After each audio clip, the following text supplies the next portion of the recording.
I was asked a couple of questions recently about borders and backgrounds and how you can get a clean sharp edge to them.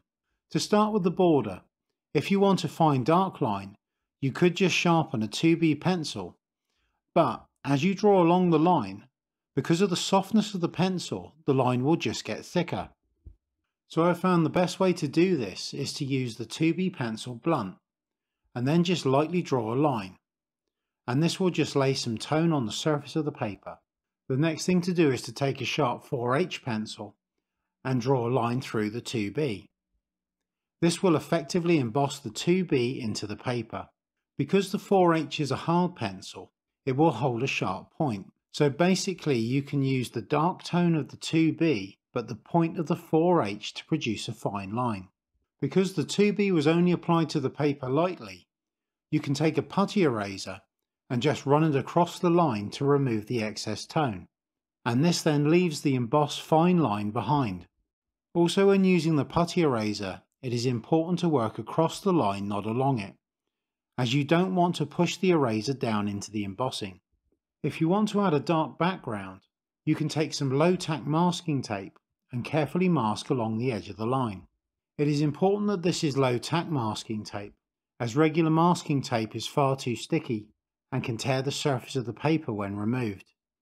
Even when using low tack masking tape, you still need to be careful. Do not press the tape down firmly and do not leave the tape on the paper for too long. For a dark background, I start with a 9B graphite block, as this will cover a larger area much easier, and then switch to a 9B pencil as I get nearer the edge. It is a good idea to use the same make of graphite block and pencil for this, as you then know that they will produce the same tone.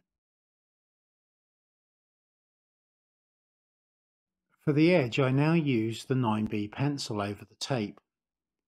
You want to work across the tape back into the picture.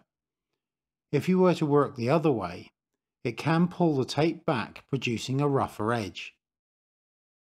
Very carefully remove the tape.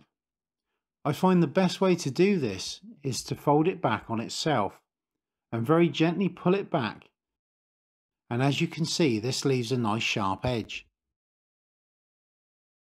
If you want a more subtle edge, you can emboss the border into the paper with a blunt dart or embossing tool. As before, place the tape along the edge of the line. This time I am going to use a piece of cotton wool with some graphite worked into it to produce a grey background. I can just work this over the edge of the tape, and again when the tape is removed we have a nice sharp edge. Alternatively, you can hold or tape another piece of paper to act as a mask, and then use the cotton wool over the top. But as you can see, when it is removed, it has a softer edge. No way is better than the other. It purely depends on the type of edge that you want. So I hope you found that useful. Thank you for watching, and I will see you in the next one.